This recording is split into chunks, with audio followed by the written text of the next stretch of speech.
так, короче, горит городская свалка. И все канцерогены, которые поднимаются с дымом вверх, они направлены в село Инят, Белозерье, Петина, Лыковщина, Аксеново.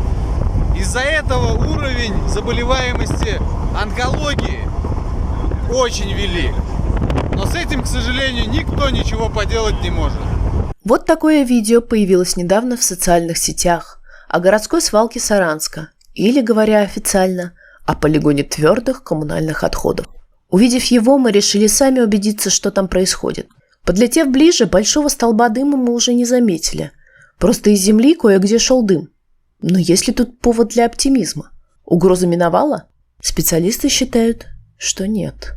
Редко когда горит огнем, потому что там оно спрессовано и горит как торф. Горит внутренне. Внутри, в общем, выгорает большие объемы, которые, так сказать, загрязняют экологию. Это большая проблема, большая проблема. То бишь, если за этими делами не следить, я этой проблемой занимался 10 лет, будучи директором спецавтохозяйства. У нас специально была пожарная машина, которая там тушила. А когда пришел, мы где-то месяца 3 боролись с огнем, чтобы его потушить. Ну, сейчас видно, не до этого. Наверное, никто не занимается просто, поэтому горит. Такие пожары под землей еще опаснее открытого огня. Примерно так же горит и торф. Кстати, дым, как мы видим, идет с той части полигона, которая примыкает к лесу. Потому что это очень серьезно. То бишь возгорание, она вот в одном месте там дым идет, а горит там несколько, там десятков метров под землей. И можно просто элементарно технику подгонишь и провалишься. То есть выгорает внутри все это хозяйство. Полигон, построенный еще в советские годы, доставляет массу неудобств соседним населенным пунктам. Он базируется в Рамадановском районе, но вонь от полигона чувствуют и соседи, в зависимости от направления ветра. От моих друзей из Лямберского района мне стало известно о том, что до них доносится едкий запах дыма в связи с тем, что недалеко от города Саранска горит свалка. От свалки и полигона, который находится между районами Лямберским и Рамадановским, исходят неприятные запахи. И руководство не предпринимает никаких мер для потушения этой свалки. Виктор Ленков знает об этой свалке, если не все, то очень многое. Он долгое время возглавлял предприятие, на балансе которого стоял полигон. Но тогда к пожарной безопасности относились совсем иначе. Как выясняется теперь, полигон с самого начала нельзя было принимать в эксплуатацию. Он не соответствовал нормативам. Полигон, он был сдан с большими недоделками раз, и он уже давно, так сказать, исчерпал свои возможности. И, образно говоря, сейчас уже размещает отходы не на той территории, которая, а уже, так сказать, на простых землях, где его складируют, песком и землей не засыпают.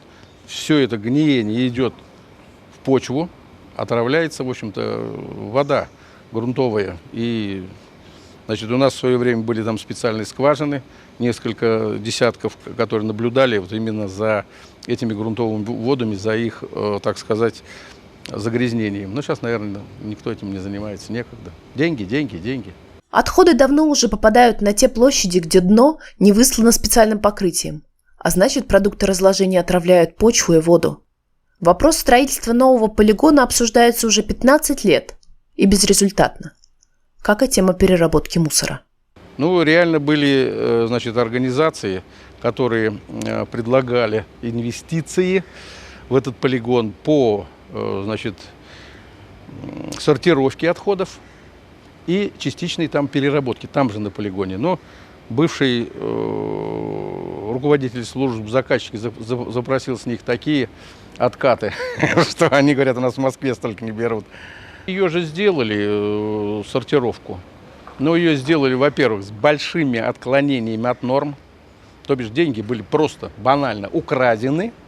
Значит, сейчас она работает там, я вообще не знаю, там должно быть минимум 5% выход, чтобы хотя бы, как говорится, была реальная какая-то польза, прибыль. Ну, а там сейчас сколько? Ее, этот полигон, ее, вернее, переработку, ее не принимали года 3-4. Долго не могли сдать, потому что она просто была банально закуплена. Техника, старье, оборудование и с большими изменениями в проект. Поэтому ее никто не брал, потом ее как-то протолкнули. Неужели никто в высоких кабинетах не замечает угрожающих масштабов мусорной проблемы в Мордовии? Очень опасная ситуация. Я не понимаю власти, которые строят большие мегапроекты, типа площадь тысячелетия, там, стадион для Саранска ненужный. А реально в экологии никто денег не хочет, потому что выгоды нет. Здесь реально, будем так говорить, как один начальник говорил, есть коррупционная, наверное, составляющая, поэтому на такие мегапроекты, ненужные мегапроекты, находят деньги, а на экологию говорят, денег нет, но вы держитесь.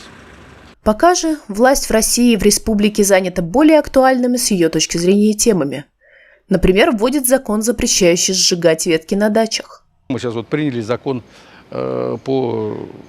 нельзя сжигать ветки в подсобных вот своих в частных домах. Все это везется на полигон, в итоге там все это горит.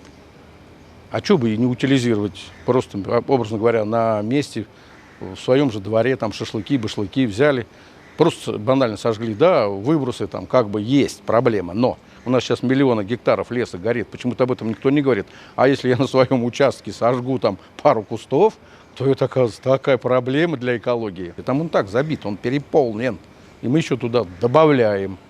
В итоге все это опять будет гнить, все опять же идти будет в атмосферу, и самое страшное, в почву, заражая воды, грунтовые и артезианские. Вот в чем проблема-то. Об этом никто не говорит, никто пальцы не загибает. То бишь, то ли нет специалистов, то ли нет желания просто этой проблемой заняться. Лучше мегапроект сделали. Проблема экологии затрагивает всех. И богатых, и бедных, чиновников и работяг. Все мы дышим одним воздухом. И власти нужно помнить об этом.